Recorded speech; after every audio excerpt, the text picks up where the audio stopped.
ડભોઈમાં હડકાયા શ્વાનનો આતંક, 2 દિવસમાં 10 લોકોને બચકા ભર્યા. ડભોઈમાં હડકાયા શ્વાને આતંક મચાવ્યાનો મામલો સામે આવ્યો છે. ડભોઈ તાલુકાના ભીલાપુર ગામે 2 દિવસમાં હડકાયા શ્વાને 10 લોકોને બચકા ભર્યા હોવાની જાણકારી મળી છે. હડકાયા શ્વાનના આતંક વચ્ચે ગામમાં ભયનો માહોલ છવાયો છે. ગ્રામજનો પોતાને બચાવ માટે લાકડીઓ લેવા મજબૂર બન્યા છે. જ્યારે શ્વાનના કરડવાથી ઇજાગ્રસ્ત થયેલા ગ્રામજનોએ વડોદરા અને ડભોઈની હોસ્પિટલમાં સારવાર લીધી હતી. બીજી એક ઘટના જામકંડોરણામાં શ્વાને હુમલો કરતા 7 વર્ષના બાળકનું મોત થયું હોવાનું સામે આવ્યું છે.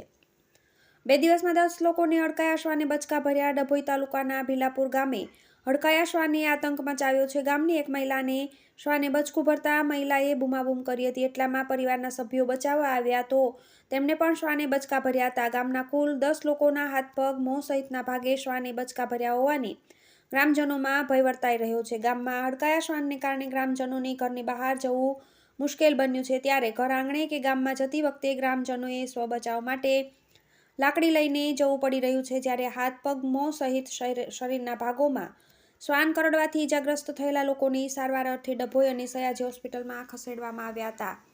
જામકંડોરણામાં શ્વાન બચકા ભરતા 7 વર્ષના બાળકનું મોત. જામકંડોરણામાં 3 બાળકો કુદરતી આફતે જઈ રહ્યા હતા. આ દરમિયાન શ્વાને હુમલો કરતા એક બાળકને ગંભીર ઇજાઓ પહોંચી હતી. આ પછી તાત્કાલિક બાળકને સારવાર અર્થે હોસ્પિટલ લઈ ગયા હતા, પરંતુ સારવાર પહેલા જ 7 વર્ષના રવિ નામના બાળકનું મોત નીપજ્યું હતું. સમગ્ર ઘટના બાદ લોકોમાં ભયનો માહોલ ઊભો થયો છે.